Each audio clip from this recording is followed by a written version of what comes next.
15 years old, and I am at my synagogue for the weekend. There's about 200 15 to 17-year-old kids there, and we're gonna sleep over on the floor of the temple. Very cool. And there's a hypnotist show on Saturday night. And if any of you out there have ever been to a hypnotist show, they are all exactly the same. They have 10 chairs up on the stage, they ask for volunteers, they come up, they get hypnotized, they get embarrassed, everybody laughs, show over, great time. I raise my hand, I'm 15, I'll volunteer. I go up, there's 10 metal chairs. I remember I sit down, I'm listening to him talking to all of us about how he's going to hypnotize us. Shut your eyes, listen to his voice, focus, don't pay attention that you're on a stage, listen, and then you're out. And I open my eyes, and there's no other chairs on the stage but mine. I am the only person left. My mom, who was chaperoning the event, a little embarrassing, was standing next to me with tears in her eyes. All 200 kids are staring at me, applauding wildly at what looked like was the best show they had ever seen. Quickly realized, on the show, okay, I apparently got so hypnotized, this hypnotist said to the other kids, go sit down, we got a live one here. And I did everything for that hour. I clucked like a chicken. I created my own language, like half Spanish, half Hebrew. I sang a song from the 80s, because it was back in the 80s. And I went back to when I was 4 years old. They brought me back to being a little kid, and that's why they brought my mom up on stage. And she was crying because I became the 4-year-old little girl of hers. It was wild. I remember none of it. I do remember, I didn't feel so good when I kind of came to. I felt really ugh, and I thought, never doing that again. I'm 17 now, and my sister's away at her first year in college, and I hop on the train up to Boston, and I spend the weekend with her. She is so psyched to give me the sights and sounds of college life, and introduce me to her friends, and take me to the big event of the weekend, the Hypnotist Show! I said, you've got to be kidding me. There's no way I'm going to be your slacky. I'm not doing it. And she said, I already thought about that. It's in a theater that sits like 1,000 seats. I got tickets, 3rd row from the back. We're safe. Okay, all right, I'll go. I sit 3rd row from the back.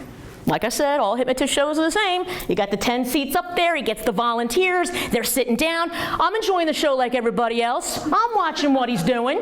And he's saying, okay, relax, shut your eyes, listen to me. He's talking softly. He had a little bit of a different shtick. He took out a harmonica, and he said, now when I blow this harmonica note, you're gonna go to sleep. Okay, I'm listening. I hear, and then I open my eyes. Oh, you know it. You know it. I'm on the floor in front of the seat in front of me, my legs, you know.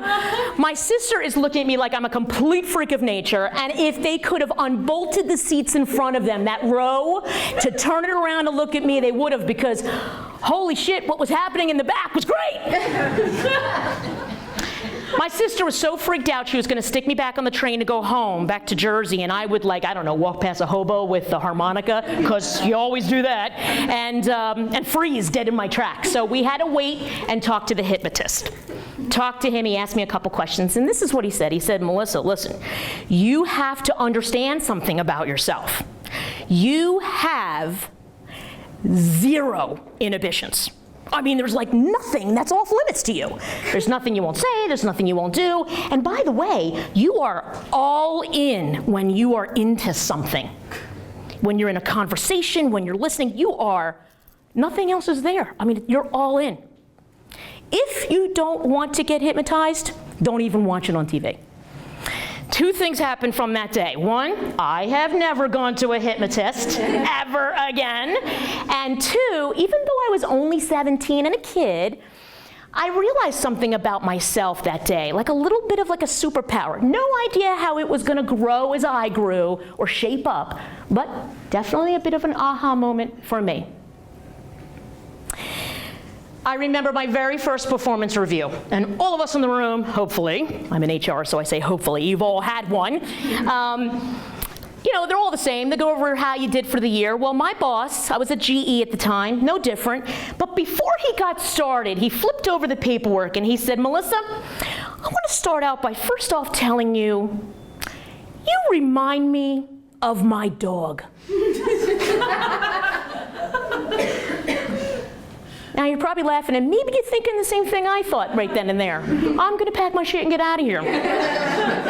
Short-lived career at GE. But he very quickly said, no. Listen, I'm a pet owner. I don't know if you own a pet, but you know, I have this dog. And when I come home from work every day, that dog comes right to me.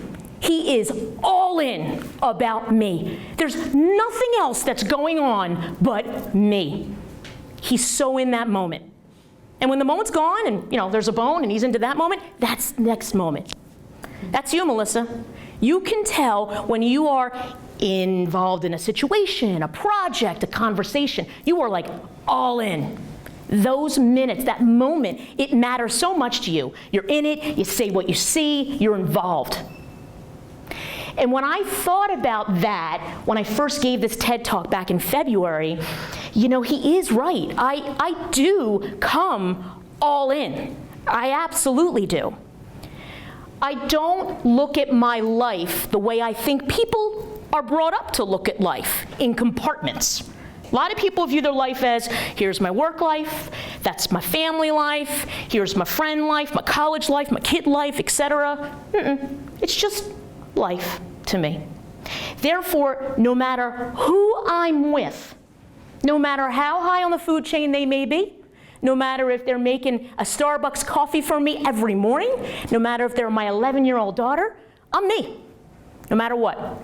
I am radically real, I'm embarrassing, I'm funny, I'm a little nutty, I say what I see, and I'm all in all the time. Now, saying what you see doesn't necessarily just happen. You can't just, you know, oh my God, that sweater you're wearing, it's horrible. No. Saying what you see comes when you get some trust granted. And you get trust granted when you build real relationships, or what I refer to as breaking bread. So what I mean by that is, you know, especially in J&J, interesting, we are a relationship-oriented company, but yet we build these relationships that sort of hover way up here. How you doing? Oh, where do you live? You live in Hillsborough? That's nice. Oh, you've been in J&J how long? 5 years? Oh, that's nice. How many kids? You have 2 and a dog? Oh, that's very nice. And now we have a relationship. When I'm breaking bread, I'm going down here. When I meet somebody, I want to know, hey, when you went off to college and you went there knowing I'm going to study this and this is what I'm going to be, did it happen? And if it didn't happen, why not? What changed in college? When you are at your happiest moment, what is it? Why? What pisses you off about life and people? Because as I'm asking more real questions, I am thinking all the time, because I'm all in, about the connection between that individual on the other side of the room from me and me. There's always, always a connection. And then you've broken bread. You've broken bread. And it allows you then start saying what you see. In 2010, I was diagnosed with cancer. Bad cancer. Not saying any cancer can be happy and good, but this one was bad. Stage 3 breast cancer. Just turned 40 out of the blue. And my historical reference of breast cancer was from my mom, who, when she turned 40, she got diagnosed with breast cancer, went on chemotherapy, looked like shit, and then died. So I thought, okay, I guess that's my chapters of my book. And as I started this journey of mine with cancer and realized, I'm not so sure those things are gonna happen to me, in like I do with life, in terms of saying what you see and sort of sharing it with these relationships that I've built, I thought maybe other people would be interested in what was going on with my journey with cancer. And I had started an email that was titled Melissa Update, and at the time there was only about 10 or 15 people that was on the email, all walks of life. At the time I was supporting a company group chairman, a couple of VPs, sent it to my boss, some of my colleagues, And I wrote in this email about things that I was going through that I thought news to me might be news to you, such as chemotherapy. Well, if there's one silver lining about me getting cancer, I thought, no more Weight Watchers, no more Jenny Craig. I'm going to be thin because chemotherapy is going to do that for me. Good. Great. I'll be at my goal weight. Okay, well, I gained weight, a lot of weight on chemotherapy. Who the hell does that? Well, weight equals life on chemotherapy. No idea about that. And I thought maybe other people would find that interesting. I wrote about hair loss. Worst day in my cancer journey. Worst day. It was the only day that cancer took over my control. It got the best of me, and I had to play catch up to shave it off fast enough. I also talked about hair loss in another way, in a humorous way. Hair is important. Certain hairs matter. Eyelash hair, you don't have it, stuff comes in your eye all the time. Nose hair, if you don't have it, shit falls out of your nose at all times. I have to carry a tissue all the time. I am only 44 and I've become my grandmother. That's embarrassing. Well, when I finally came back to work at the end of 2010, there were about 150 people getting this email, these Melissa updates. Either they were getting it forwarded by other colleagues, hey, you gotta read this thing, or they were sending notes to me, Melissa, I heard about these updates, can you stick me on these? And then this past August, almost a year ago now, after everything was swimmingly with me, cancer came back. And it came back badly. You know, if your stage 3 is only 4 stages, next one, you're at stage 4. Not good. Now the oncologists talk about your quality of living for as long as you can live. It's terminal. I dusted off the email.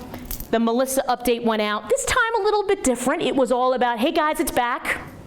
I have to try to contain and shrink this thing, because if I can't, I will not be able to be here anymore. So the mantra is, say it with me, contain and shrink. And I would send these updates out. And when I came back to work in January of this year, there was about 400 people getting the word, getting these Melissa updates. People were sending me notes that they were so inspired about me, by me, saying what I see about something like cancer. And I thought, really? Doesn't everybody say what they see? I mean, it really is an easy thing to do. I was a little blown away at how I guess it really isn't everyone doing that. Especially after in February when I gave this very same talk at the TED conference. And the feedback I got, I couldn't believe it. First off, I've seen over 72 people so far to date on my calendar titled Breaking Bread. That's fabulous. Met a lot of great people. But more importantly, people reaching out saying, Melissa, thank you for being so refreshing. Thank you because you're saying what you see. More people need to do that. And I thought, oh my God, I guess I am not the norm. And it is so easy to do.